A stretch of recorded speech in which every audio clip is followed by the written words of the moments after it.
আমাদের হার্টের কিন্তু একটা নির্দিষ্ট রিদম আছে এবং এই রিদম যদি নষ্ট হয়ে যায় তাহলে কিন্তু হার্ট ফেলিওর হতে পারে।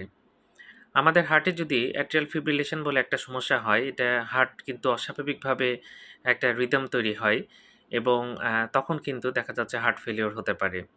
এছাড়া ট্যাকিকার্ডিয়া অর্থাৎ আমাদের নরমাল যে হার্ট রেট ৬০ থেকে ১০০, ১০০'র বেশি হলে আমরা সেটাকে ট্যাকিকার্ডিয়া বলি এবং এটা হলে কিন্তু অনেক সময় হার্ট ফেলিওর হতে পারে ট্যাকিকার্ডিয়া হলে।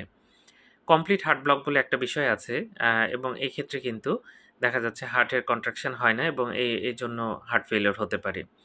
যাই হোক, হার্ট ফেলিওরে হলে আমাদের কাশি হয়, শ্বাসকষ্ট হয়, অনেক সময় পায়ে পানি আসে, লিভারটা বড় হয়ে যায়, অনেক সময় ব্যথা থাকে, পেটে পানি আসে, এরকম বিভিন্ন সমস্যা কিন্তু দেখা যেতে পারে এবং এটা একজন কার্ডিওলজিস্টের আন্ডারে চিকিৎসা হলে ভালো হয়। যদি এরকম সমস্যা হয় দ্রুত ডাক্তার দেখাবেন এবং সে কারণ নির্ণয় করে তারপরে কিন্তু চিকিৎসা করতে হবে। ধন্যবাদ সবাইকে।